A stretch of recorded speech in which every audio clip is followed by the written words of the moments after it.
बिस्मिल्लाहिर्रहमानिर्रहीम। अस्सलाम वालेकुम दोस्तों, एक नई वीडियो के साथ हाजिर है। वीडियो स्टार्ट करने से पहले सेम रिक्वेस्ट कि प्लीज़ मेरे चैनल को सब्सक्राइब करें। वीडियो अच्छी लगे तो इसको लाइक कीजिएगा, कमेंट कीजिएगा और शेयर कीजिएगा। चलें वीडियो स्टार्ट करते हैं। कुछ दिन पहले मैंने आपको एक वीडियो बना के दी थी पेरिग्रीन के ऊपर। पेरिग्रीन एक ऐसा मिसाइल है जो कि अमेरिकन एयरफोर्स और नेवी जो है वो आने वाले दिनों में 5th जनरेशन जहाज़ों के ऊपर लगाएगी। अब ये क्यों अमेरिकन एयरफोर्स को बनाने की जरूरत पेश आ गई? बेसिकली जरूरत इस तरह से पेश आई कि एमरैम एक तो पुराना होता जा रहा है, दूसरे एमरैम की जो डायमेंशंस हैं वो अब नए 5th जनरेशन जहाज़ों के लिए ठीक नहीं है। ये जो 5th जनरेशन जहाज है जैसे कि F-35, J-20 और F-22, ये बेसिकली अपने जो वेपन्स हैं ये इंटरनल वेपन्स बे के अंदर उठाते हैं, ये विंग्स के ऊपर नहीं लगाते हैं। अगर ये विंग्स के ऊपर लगाएं तो इनकी जो स्टेल्थ है वो कॉम्प्रोमाइज हो जाती है। इसकी वजह से इनको अपने जितने भी बॉम्ब्स हैं या मिसाइल्स हैं या कोई भी स्मार्ट बॉम्ब्स हैं उनको ये अपने इंटरनल वेपन्स बे के अंदर लेके जाते हैं, जिसकी वजह से इंटरनल वेपन्स बे के अंदर लेके जाने की वजह से जो पुराने मिसाइल्स और पुराने बॉम्ब्स हैं वो इस तरह से डिजाइन नहीं किए गए थे कि वो इसके इंटरनल वेपन्स बे के अंदर फिट आ सके। इस वजह से अब जो नए मिसाइल्स बनाए जा रहे हैं वो इस तरह से डिजाइन किए जा रहे हैं कि वो इन जहाजों के अंदर फिट भी आ सके, ज्यादा से ज्यादा नंबर जो है वो उन जहाजों के अंदर लग सके। इसलिए मैंने आपको बताया कि पेरिग्रीन अमेरिका जो है वो बना रहा है, क्योंकि एमरैम अगर F-35 6 उठा सकता है तो पेरिग्रीन 12 उठा सकेगा। इस तरह से एक मिसाइल होता है anti radiation missile. Anti radiation missile किस लिए होता है कि दुश्मन के जो रेडार्स होते हैं को हिट करने के लिए होता है। ये रेडिएशन की तरफ जाता है, यानी कि रेडार्स जो होते हैं वो रेडिएशन एमिट करते हैं, ये रेडिएशन को कैप्चर करता है और रेडिएशन की तरफ जाएगा।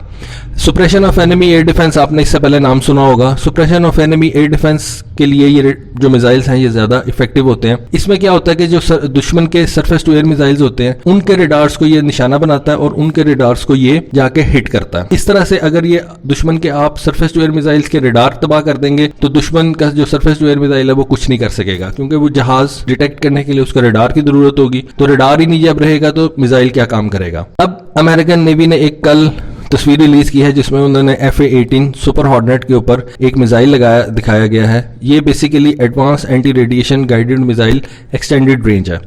इस मिसाइल के ऊपर 2015 के अंदर काम शुरू किया गया था। थोड़ा सा मैं आपको बता दूं, ये जो तस्वीर है इसके अंदर जो मिसाइल है ये डमी मिसाइल है। डमी मिसाइल को लगाने का क्या मकसद हो सकता है? दो मकसद हो सकते हैं। एक तो ये कि मिसाइल लगाने के बाद F-18 की परफॉर्मेंस में कोई फर्क तो नहीं आता, उसकी मैनूवरेबिलिटी में तो कोई फर्क नहीं आता कि F-18 की दूसरी चीज उन्होंने जो चेक करनी होती है वो मिसाइल को चेक करना होता है, उसकी एरोडायनामिक्स को चेक करना होता है कि ये जो हमने मिसाइल बनाया अगर F-18 जो है वो 2 मैक्स के ऊपर जाता है तो इस मिसाइल के ऊपर कोई फर्क तो नहीं पड़ेगा, इसके ऊपर कोई फटीग तो नहीं आ जाएगी। दूसरी चीज ये कि वो जहाज भी चेक हो जाता है और मिसाइल भी चेक हो जाता है। अब इस मिसाइल के बारे में मैं आपको थोड़ा सा बता दूं तो 2015 में इस मिसाइल के ऊपर काम शुरू किया था अमेरिका ने। एक कंपनी है ऑर्बिटल ATK, इस कंपनी ने इस मिसाइल के ऊपर 2018 तक काम किया। उसके बाद इस कंपनी को नॉर्थरॉप ग्रमन ने खरीद लिया।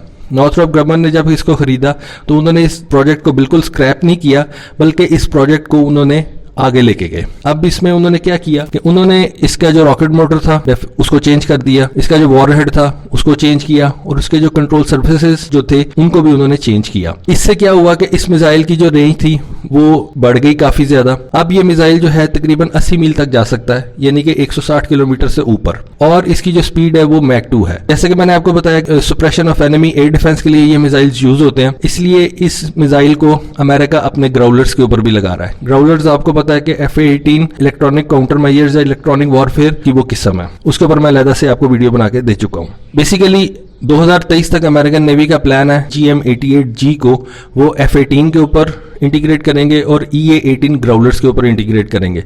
लेकिन ये जो मिसाइल बनाया गया ये बेसिकली F-35 को जेन में रख के बनाया गया, F-35 और F-22 को जेन में रख के बनाया गया, क्योंकि आने वाले दिनों में ये सारे जो लेगेसी एयरक्राफ्ट हैं जैसे कि F-16 है, F-15 है और F-18 है, ये आने वाले दिनों में रिटायर हो जाएंगे और इनकी जगह पे 5th जनरेशन F-35, F-22 और आने वाले 6th जनरेशन जहाज जो है वो ले लेंगे। Plus in suppression of enemy air defence missiles को आप अपने बॉम्बर्स में भी फिट कर सकते हैं। अमेरिका का नया बॉम्बर आ रहा है F-21, उसके ऊपर भी आप इसको लगा सकते हैं। सेकंड चीज जो अमेरिकन नेवी और अमेरिकन एयरफोर्स जो है वो मिसाइलों को एक इंटीग्रेट करती जा रही है, यानी कि ये मिसाइल जो है, मसलन मैं आपको बताता हूँ, ये है तो एंटी रेडिएशन मिसाइल, लेकिन आप इसको एंटी शिप के तौर पे भी इस्तेमाल कर सकते हैं। यानी कि अगर इस मिसाइल को आप जो शिप्स के ऊपर लगे हुए रेडार्स के ऊपर फायर करेंगे तो वो भी रेडिएशन छोड़ते हैं, ये उनकी तरफ जाएगा, और अगर ये उनके शिप के किसी भी रडार को तबाह कर देता है तो वो शिप भी एक किस्म का क्रिपल हो जाएगा और वो उसकी जो वर्किंग है उसमें फ़र्क पड़ जाएगा और वो वर्किंग नहीं कर सकेगा। दूसरा, नॉर्थरॉप ग्रमन जो है वो इसको ग्राउंड बेस कंटेनर्स के ऊपर भी लगा के तो लॉन्च करने का सोच रही है। उसमें मैं ये समझ सकता हूँ कि इसको अगर आप शोर के नज़दीक रख दें, यानी कि साहिल के नज़दीक रख दें, तो जो दुश्मन के बहरी जहाज़ अगर आपके साहिल के नज़दीक आते हैं तो आप उनके रेडार्स के ऊपर इसको फायर कर सकेंगे।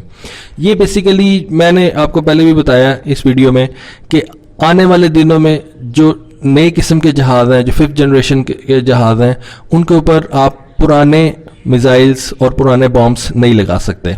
जितने भी नए जहाज़ बन रहे हैं उनके लिए वेपन्स भी नई किस्म के आपको बनाने पड़ेंगे और उनके लिए वेपन्स भी नई किस्म के आपको लगाने पड़ेंगे। तो दोस्तों, आज के लिए बस इतना ही। उम्मीद है वीडियो आपको अच्छी लगी होगी। कमेंट ज़रूर कीजिएगा, बताइएगा कि वीडियो आपको कैसी लगी। Thank you. अल्लाह हाफिज़।